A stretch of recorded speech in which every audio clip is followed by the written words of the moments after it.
వసుంధరాదేవి కోట్ల ఆస్తికి ఏకైక వారసురాలు. ఆమె కదలికల్లో హుందాతనం, మాటల్లో గాంభీర్యం, మనసంతా నిర్మలం. తండ్రి తన వ్యాపారాలన్నింటినీ కూతురి చేతిలోనే పెట్టాడు. ఇల్లరికం వచ్చే అల్లుడు కావాలని వసుంధరకి తన కంపెనీలోనే పనిచేసే ఒక మామూలు ఉద్యోగి సుబ్రహ్మణ్యంతో పెళ్లి చేశాడు. వసుంధర సుబ్రహ్మణ్యం ఒక మంచి జంటగా మెలిగారు. అంత ఆస్తికి వారసురాలయ్యుండి కూడా భర్తను ఏనాడూ చిన్నచూపు చూడలేదామె. సుబ్రహ్మణ్యం కూడా తన హద్దులు తెలుసుకొని మెలిగేవాడు. కాలం గడుస్తూ పోయింది. వాళ్ళకిద్దరు మగపిల్లలు జన్మించారు. పేర్లు రిషికేశు, విశ్వతేజ. కానీ వసుంధర మనసు తృప్తి చెందలేదు. వసు, చెప్పండి, ఏమైనా కావాలా? ఆ మాట నిన్నడగడానికి నేనొచ్చాను. నాకేం అవసరం లేదండి. ఇంటి నిండా పనివాళ్ళున్నారు. మీకు చెప్పే పనేముంటుంది? నాకు చెప్పేవి వేరే ఉంటాయి కదా. అవునవును, కానీ ఇప్పుడు అలాంటివి ఏం లేవు. అసలు నీకేమైంది వసు? నాకేమైందండి, ఆరోగ్యంగానే ఉన్నానుగా. మనిషివి ఆరోగ్యంగా కనిపిస్తున్నావు, కానీ మనసులో ఏదో ఆలోచన మెదులుతోంది. అది స్పష్టంగా తెలుస్తోంది. నాతో కాకపోతే ఎవరితో పంచుకుంటావు చెప్పు? అది కాదండి, మన పిల్లలు ఏమైంది? ఇద్దరు మగపిల్లలు. నీ తర్వాత వారసత్వం అందిపుచ్చుకుంటారు, యువరాజుల్లా పెరుగుతారు. నిజమే, కానీ ఏంటి? మా నాన్నకి నేను ఒక్కదాన్నే కూతుర్ని, అబ్బాయిలు లేరు. అది నాకు తెలుసు కదా.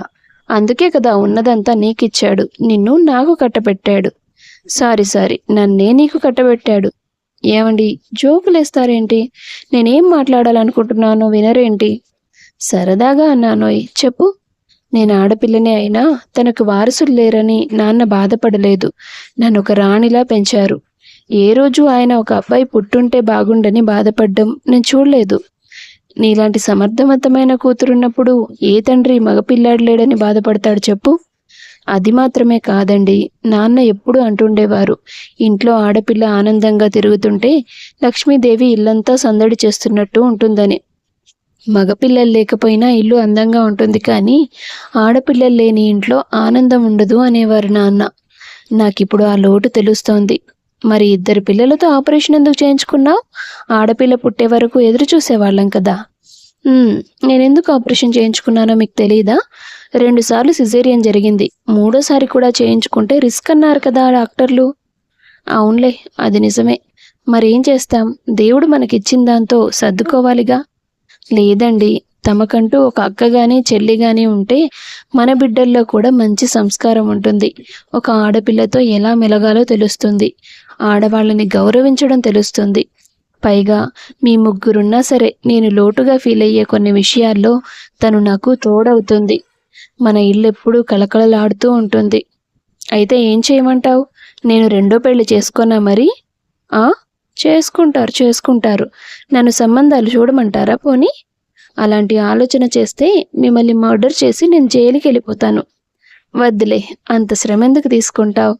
అయినా నీకు తప్ప మరొకరికి నిన్న ప్రేమను పంచలేని వసు, నీకు తెలీదా? తెలుసండి, అందుకే నా మనసులో ఉన్న కోరికని ధైర్యంగా అడుగుతున్నాను. మనం ఒక ఆడపిల్లని దత్తత తీసుకుందామండి. దత్తత? కానీ వసు, మన పిల్లలు చెల్లిగా తనని ప్రేమిస్తారేమో, కానీ రేపు పెద్దయ్యాక ఆస్తి గొడవలు వస్తాయి. అలా ఏం రావండి, నేను చూసుకుంటానుగా. మేడం గారు ఆర్డర్ వేశాక మేం చేయగలిగేదేముంది? నేను ఆర్ఫనేజ్ వాళ్ళకి ఫోన్ చేసి మాట్లాడతాను, సరేనా? చాలా థ్యాంక్స్ అండి. అలా వసుంధర ఇష్ట ప్రకారం ఆశ్రమం వాళ్ళతో మాట్లాడి కొద్ది రోజుల తర్వాత భార్యా పిల్లలతో సహా అక్కడికి వెళ్తాడు సుబ్రహ్మణ్యం. ఈ ఆశ్రమంలో ఆడపిల్లలే ఎక్కువగా ఉన్నట్టున్నారు. వద్దని విసిరేసేది ఆడపిల్లలనే కదా మేడం. అనాథల లిస్టులో మరి ఆడపిల్లలే ఎక్కువ ఉంటారు. ఇంతకీ మీరు ఏ వయసు పాపని కావాలనుకుంటున్నారు? నేను నెలల పాపని కావాలనుకుంటున్నాను. అలాగా, ఇటువైపు కొంతమంది పిల్లలున్నారు, రండి చూపిస్తాను. అలా ఆశ్రమం వాళ్ళు వసుంధరకి పిల్లలు చూపిస్తున్నారు. రిషికేశ్, విశ్వతేజ ఆశ్రమం బయట ఉన్న చిన్న పార్కులో ఆటలాడుతున్నారు. అనుకోకుండా వాళ్ళు పరిగెడుతూ ఓ అమ్మాయికి తగిలి ఆమె కింద పడిపోయింది. వాళ్ళు ఆమెను నెమ్మదిగా పైకి లేపి సారీ చెప్పారు. పర్వాలేదన్నయ్యలు, మీరు ఆడుకుంటూ చూసుకోలేదని నాకు తెలుసు అన్నది ఆ పాప. అదేంటి, నువ్వు అటువైపు చూసి మాట్లాడుతున్నావు? అడిగాడు రిషికేశ్. నేను ఎటువైపు చూస్తున్నానో మీకు తెలుస్తుంది, కానీ నాకు తెలియదుగా. ఎందుకు? ఎందుకంటే నాకు కనబడదు కదా అని ఆ అమ్మాయి చెప్తున్నప్పుడు వసుంధర సుబ్రహ్మణ్యం అక్కడికి వచ్చారు. ఏమైంది? ఏం లేదమ్మా, మేము చూసుకోకుండా ఈ పాపని తోసేశాం, తనకి దెబ్బ తగిలిందేమో అని అడుగుతున్నాం. అయ్యో అలాగా, పాప నువ్వు బానే ఉన్నావా? దెబ్బ ఎక్కడైనా తగిలిందా? లేదండి, అన్నయ్య వాళ్ళు నాకు మెల్లిగానే తగిలారు, కింద పడ్డాను కానీ దెబ్బ తగలలేదు. ఇంత చిన్నదానికి మీరెందుకు కంగారు పడతారు? అంత చిన్నపిల్ల అంత ముచ్చటగా మాట్లాడడం వసుంధరకి నచ్చింది. తన కొడుకులని అన్నయ్యలని పిలవడం ఇంకా బాగా నచ్చింది. కాసేపు కూడా ఆలోచించకుండా ఆశ్రమం మేనేజర్ని పిలిచి ఈ పాపని దత్తత తీసుకోవడానికి వీలవుతుందా అని అడిగింది. మీరు నెలల పాప కావాలని అడిగారు కదా మేడం. నిజమే, చిన్నప్పటి నుంచి సేవలు చేస్తే ఆ తృప్తి వేరుగా ఉంటుందని అడిగాను. కానీ దేవుడు ఈ అమ్మాయి చేత నా కొడుకులని అన్నా అని పిలిపించాడు. ఆ పిలుపుని నేను నిజం చేయాలనుకుంటున్నాను. ఆ పాప వద్దు మేడం, మరెవరినైనా చూసుకోండి. అదేంటి అలా అన్నారు? తనకి కనబడదు మేడం, బ్లైండ్. మేనేజర్ అలా చెప్పగానే వసుంధర కళ్ళల్లో నీళ్లు తిరిగాయి. సుబ్రహ్మణ్యం కూడా అవును వసు, మరెవరినైనా చూద్దాం అన్నాడు.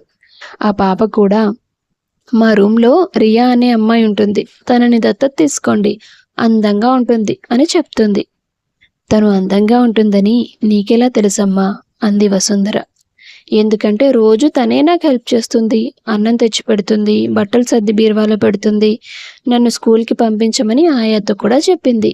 ప్రేమించేవాళ్ళు అందంగా ఉన్నట్టే కదా. నీ వయసు ఇంత చిన్నది కానీ ఆలోచన చాలా పెద్దది.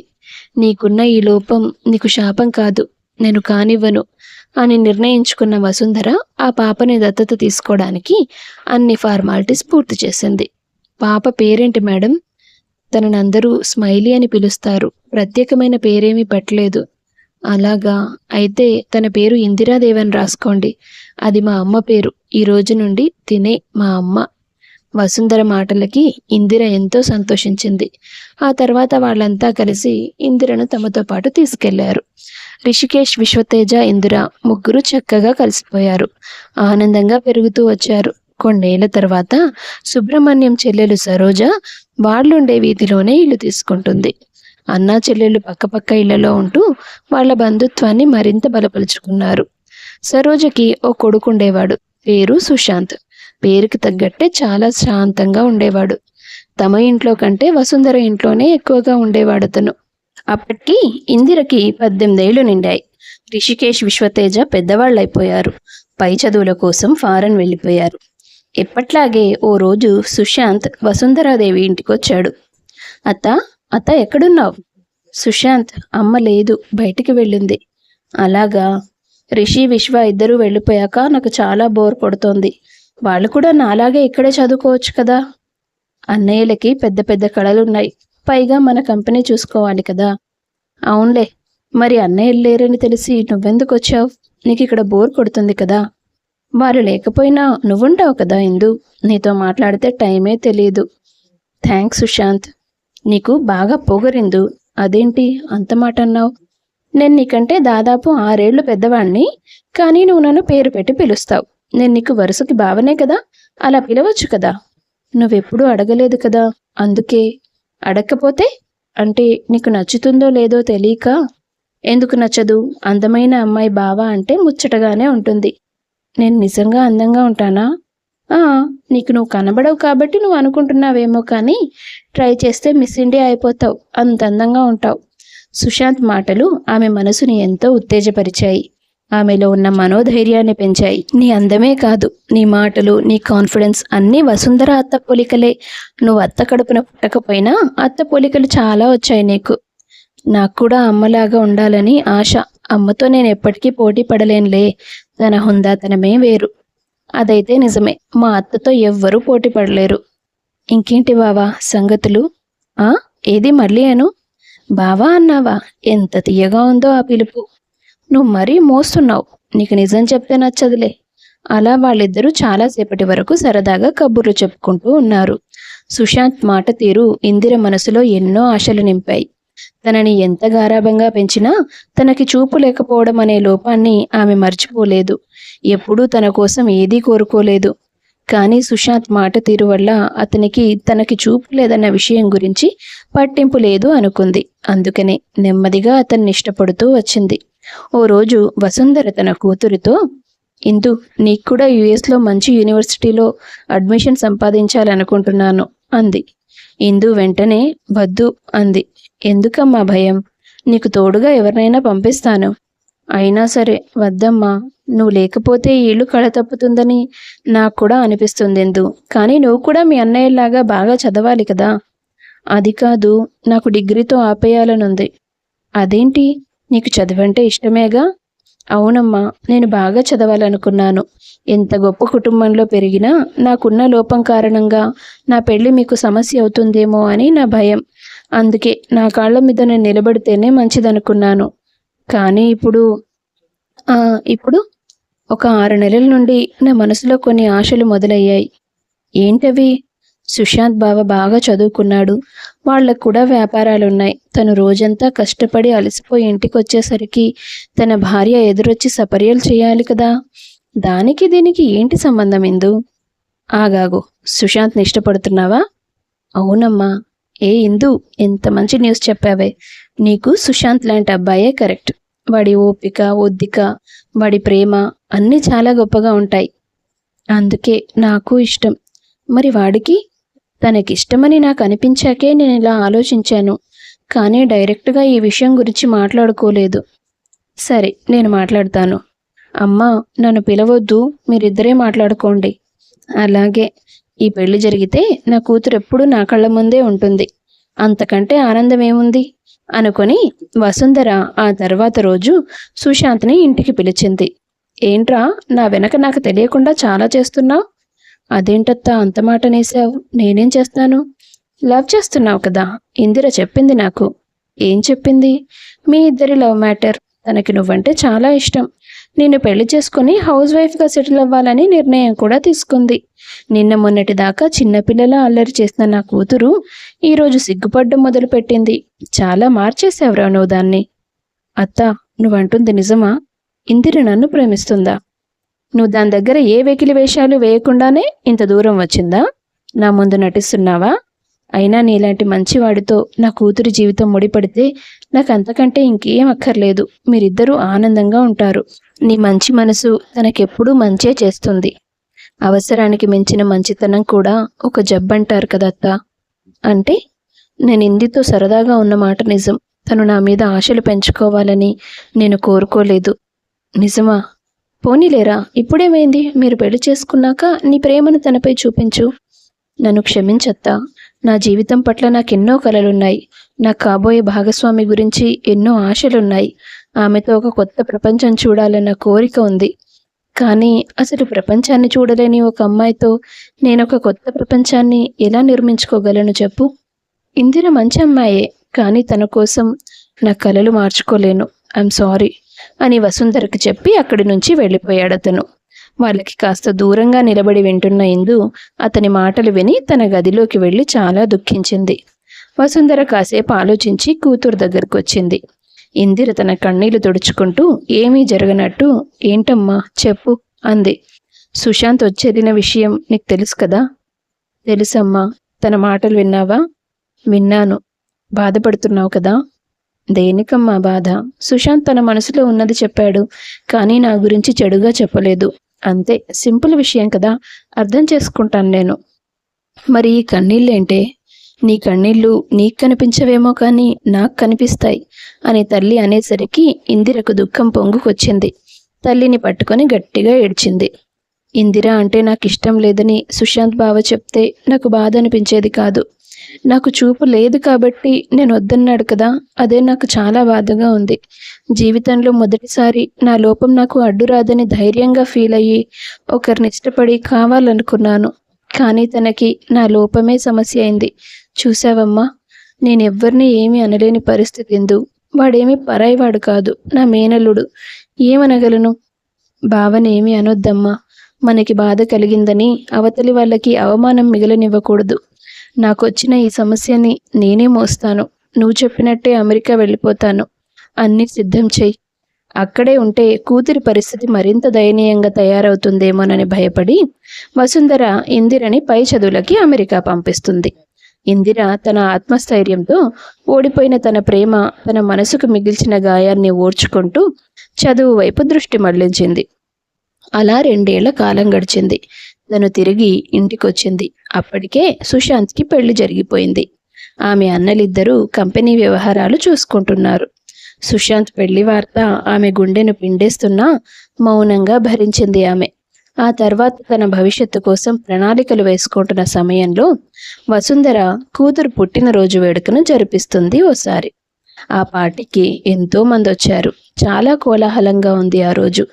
కేక్ కటింగ్ అయిపోయిన తర్వాత ఇందిర వెళ్ళి మౌనంగా ఒక చోట కూర్చుంది. ఓ అబ్బాయి వచ్చి తన పక్కన కూర్చున్నాడు. ఎవరు అంది ఆమె. నా పేరు రాఘవ్. మీ కంపెనీలో జనరల్ మేనేజర్గా పనిచేస్తున్నాను. కానీ జనరల్ మేనేజర్గా రవీంద్ర అంకుల్ ఉండేవారు కదా. కాదని నేను అనలేదే. అప్పుడు ఉండేవారు, ఇప్పుడు లేరు. అంటే? అయ్యో, పోయారని కాదు, రిటైర్ అయ్యారు. నేను ఆ పోస్ట్కి సెలెక్ట్ అయ్యాను. మీ వాయిస్ వింటుంటే వయసు తక్కువగా అనిపిస్తుంది. అంత సీనియర్ పోస్ట్ ఎలా వచ్చింది? టాలెంట్తో వచ్చిందమ్మా, నమ్మవా? నేను మీ వసుంధర మేడం కూతుర్ని. నాతో ఏకవచనంలో మాట్లాడతారేంటి? నువ్వు నాకంటే చిన్నదానివి. మర్యాద వయసుకు దక్కాలా, స్థాయికి దక్కాలా? అతను ప్రశ్నించిన దానికి ఇందు సమాధానం చెప్పలేకపోయింది. మనుషులందరికీ మర్యాద దక్కాలి, అలా చెప్పాలి ఇప్పుడు మీరు. మీ సమాధానం కూడా నేనే చెప్పాల్సి వస్తుంది. ఇందాక నువ్వు అన్నారు. యాక్చువల్గా ఫ్లోలో అనేశాను. కవర్ చేయడానికి ఏదో చెప్పాను. ఎంతైనా మీరు మాకు జీతాలు ఇచ్చేవాళ్ళు.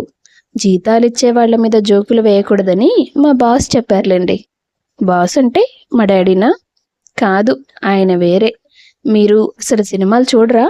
క్షమించాలి, చూడకపోతే వింటారు కదా. నాకు ఇష్టం ఉండదు. ఏమిష్టం మరి మీకు? ప్రశాంతంగా ఉండడం ఇష్టం. మీలాంటి వాళ్ళు డిస్టర్బ్ చేయడం ఇష్టం ఉండదు. నాకు మాత్రం మనుషులకి దూరంగా ఓ మూలన కూర్చోవడం నచ్చదు. మన కోసం ఇక్కడికి ఇంతమంది వచ్చినప్పుడు ఒక్క చిరునవ్వుతో అయినా పలకరించాలి కదా. వసుంధర మేడం సుబ్రహ్మణ్యం సార్ల కూతురికి ఆ మాత్రం మేనస్ తెలియదని నేను అనుకోలేదు. అతని మాటల్లో నిజం కనిపించింది ఆమెకు.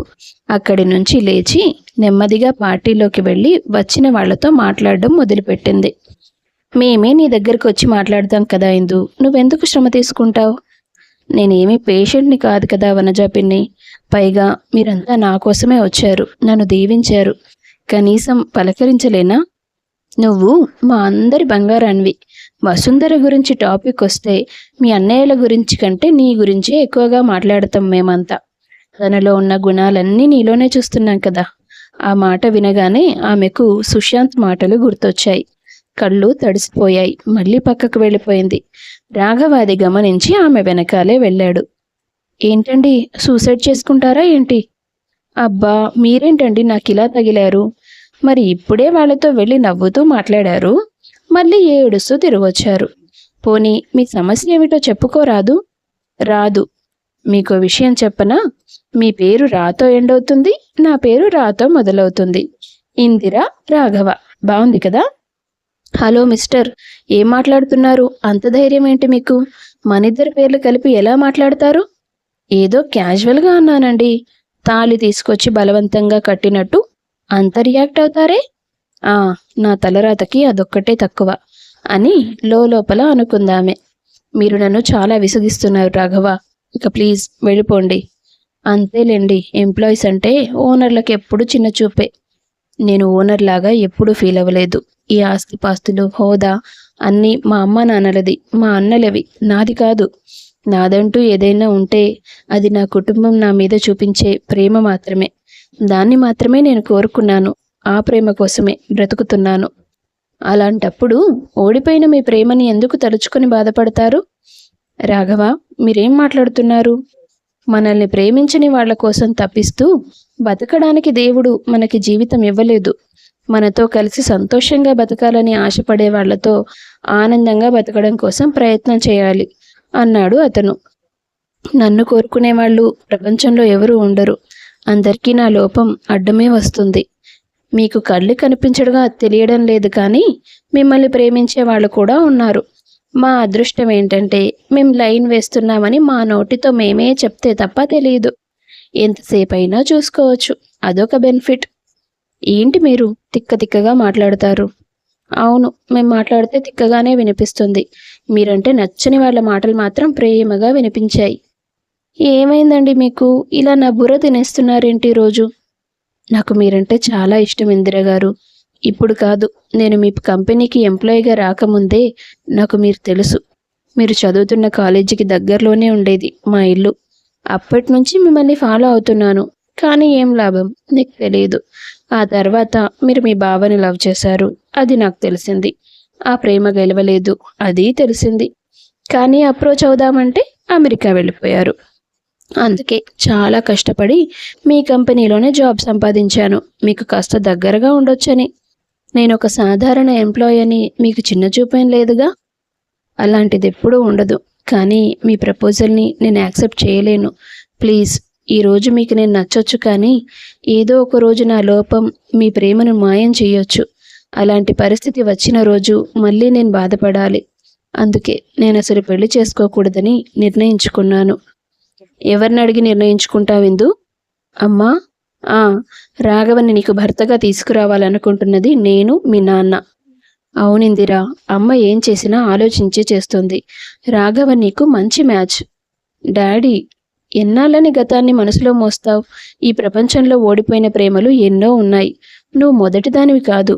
అంతెందుకు, మీ డాడీ ఎంతో మందిని ప్రేమించారు నాకంటే ముందు. వసు, ఏం మాట్లాడుతున్నావు? కంపెనీలో మీరు ఎంతమంది అమ్మాయిలకి లైన్ వేశారో మాకు తెలుసండి. అయినా సరే పెళ్ళయ్యాక బాగానే ఉన్నారు కదా అని ఎప్పుడూ చెప్పలేదు. వసుంధర మాట్లాడిన మాటలు అక్కడున్న వాళ్ళ నలుగురికి నవ్వు తెప్పించాయి. చూడు, ఇన్నేళ్లు గడిచినా మీ నాన్న నేను ఎంత సంతోషంగా ఉన్నాం. నువ్వు రాఘవ కూడా అలాగే సంతోషంగా ఉంటారు. ప్రతి పెళ్లికి ప్రేమ మొదటి మెట్టు కాదు, పెళ్లి తర్వాత కూడా ప్రేమ మొదలవుతుంది, శాశ్వతంగా ఉంటుంది కూడా. అందుకు మేమే ఉదాహరణ. వసు, చూసావా, మీ నాన్న నీ కోసం ఒక ఎంప్లాయీని చూశాడు. నువ్వు కూడా మన కూతురి కోసం ఒక ఎంప్లాయీనే చూసావు. ఏమైనా నీకన్నీ మీ నాన్న పోలికలే. ఏవండి, ఇప్పుడు మీరు ఎంప్లాయీ కాదు, ఓనరు, అది గుర్తుపెట్టుకోండి. మీరు నన్నంత బాగా చూసుకున్నారో రాఘవ కూడా ఇందిరని అంత బాగా చూసుకోగలడు. అవును ఇందిర గారు, ప్లీజ్ ఒప్పుకోండి. ఇందిర తన తల్లిదండ్రుల నిర్ణయాన్ని కాదనలేకపోయింది. ఆ తర్వాత రాఘవ, ఇందిర ఇద్దరికి పెళ్లి నిశ్చయం చేశారు. రాఘవ ప్రతిసారి ఇందు మనసులో ఉన్న అభద్రతా భావాన్ని దూరం చేసే ప్రయత్నం చేస్తూ తనని నవ్విస్తూ ఉండేవాడు. ఆమెలో ఒక కొత్త ఉత్సాహాన్ని నింపుతూ ఉండేవాడు. అలా నెమ్మదిగా ఇందిరలో మార్పు మొదలైంది. చెల్లెలి పెళ్లి అన్న ఆనందంలో రిషికేష్, విశ్వతేజలకి కారు భూమి మీద నిలవలేదు. కొద్ది రోజుల తర్వాత ఇందిరా రాఘవల పెళ్లిని కుటుంబం అంతా కలిసి అంగరంగ వైభవంగా జరిపించారు. ఇందిర నెమ్మదిగా మనసు మార్చుకొని తనని స్వతహాగా స్వీకరించిన భర్త మీద గౌరవం, ప్రేమ పెంచుకుంది. అతనితో కలిసి ఒక అందమైన జీవితాన్ని మొదలుపెట్టింది. ఓటమి, కష్టాలు, సమస్యలు అందరి జీవితాన్ని తాకుతాయి. మనకి మాత్రమే ఉన్నాయన్నది మన భ్రమ మాత్రమే. వాటిని దాటి ముందుకు వెళ్ళే అవకాశం వచ్చినప్పుడు ధైర్యం చేసి తీరాల్సిందే. కథ నచ్చితే వీడియో లైక్ చేసి షేర్ చేయండి. ఛానల్ తప్పకుండా సబ్స్క్రైబ్ చేసుకోండి. మీ అభిప్రాయాన్ని కామెంట్స్ రూపంలో తెలియపరచండి. అందరికీ ధన్యవాదాలు.